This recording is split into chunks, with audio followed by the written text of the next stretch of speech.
We're back here on Sportstime. There's the old saying, 3 times is a charm, and that's especially true for the Cliffside Park Red Raiders boys soccer team. They've had a tremendous season here in 2009, but they were looking to put the icing on the cake. I'm talking about winning their 3rd straight BCSL American title. It's unheard of. It's ludicrous. Taking on Englewood. Let's check out the highlights. Oh! Raiders on 3! Raiders on 3! 1, 2, 3, Raiders! We pick things up in the first half, no score. Cliffside Park is going to get on the board thanks to some fancy footwork. That's Roberto Menendez in the corner of the net. And just like that, Cliffside Park in familiar territory.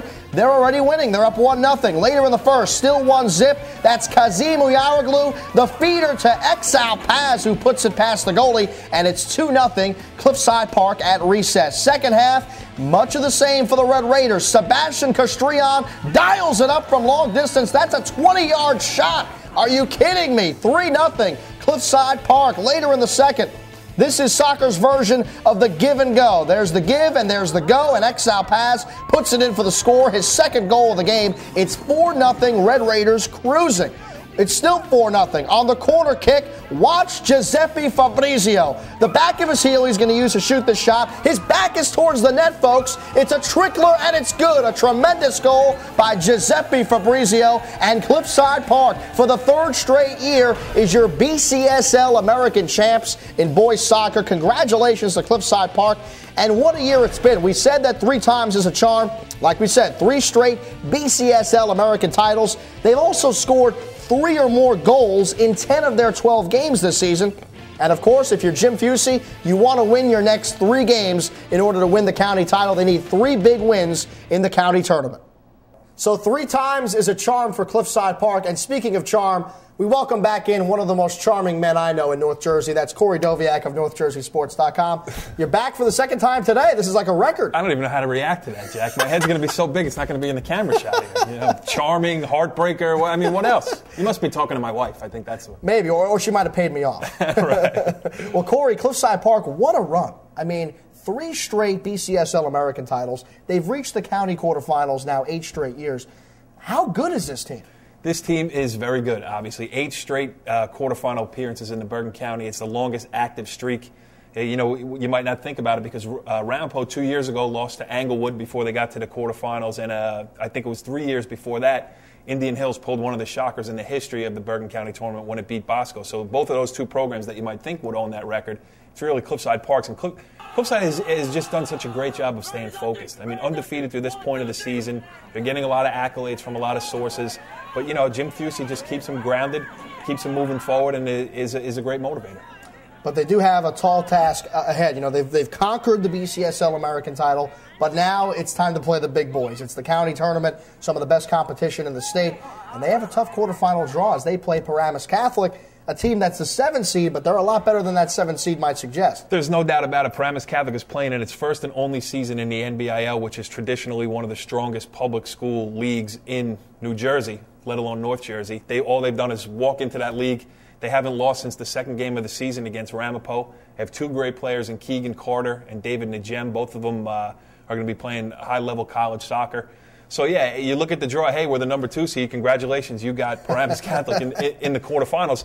And I think, for my money, the 8 teams left in Bergen County, I think you could really make a case. I mean, obviously, Bosco is the number 1 seed, and they're going to play Glen Rock in the quarterfinals.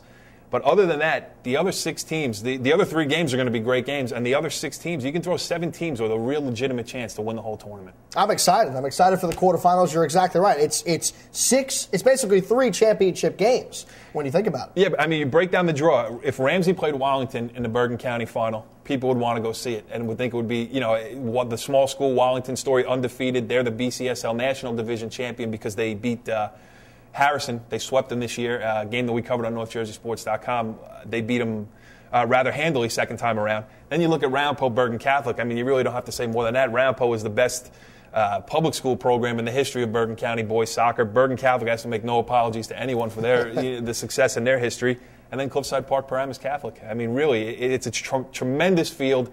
And this, as we were talking about earlier, you know, this is going to be tougher than Cliffside Park State Tournament run by far.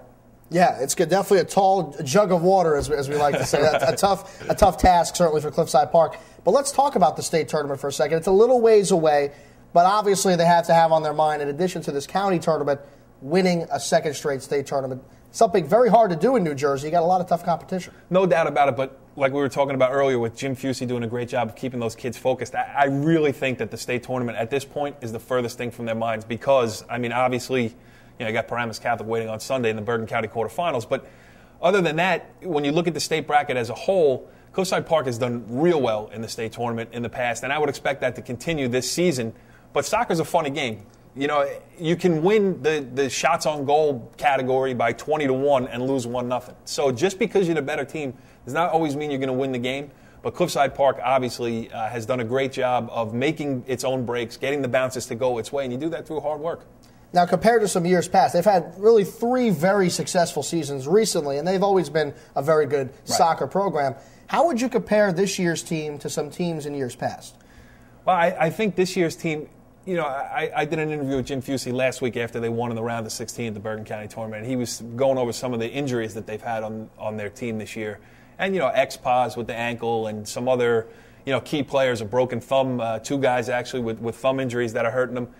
But I think it even speaks more to this year's team that when you can lose X-Paz for 4 games and lose other guys in your starting lineup, I think a real key factor to Cliffside's success this season has been their depth. They go, it's almost parochial school, like when after your top 9, 10, 11, you're bringing in 12, 13, 14, 15, and you're not missing a beat. You don't make any concessions in your style of play.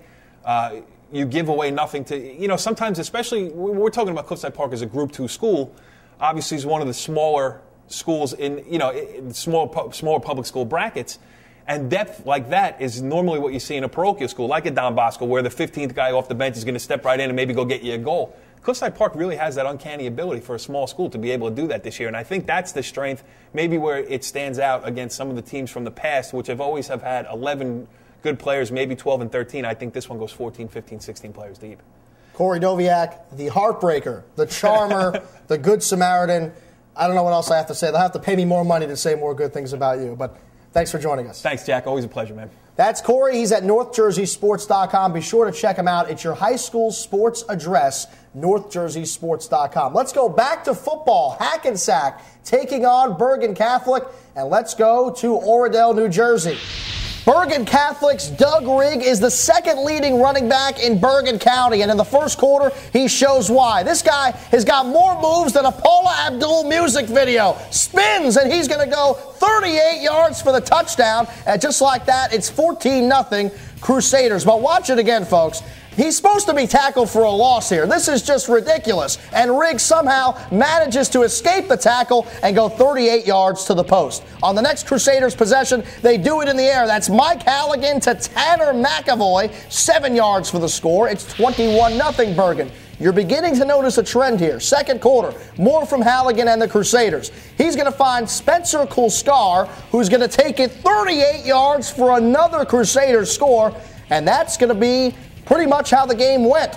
Later in the second, BC is going to find the end zone one more time. It's Halligan who throws to Cameron Dickerson, 36 yards for the score. They score 49 points in the first half alone, and that's all they needed as Bergen Catholic goes on to win this one by a final score of 49-6 as they improve to 5-1 on the season and get ready for the state playoffs. Coming up on Sports Time, we hit the volleyball courts. Ridgefield Park looking to bounce back from an early county tournament loss. Highlights coming up next.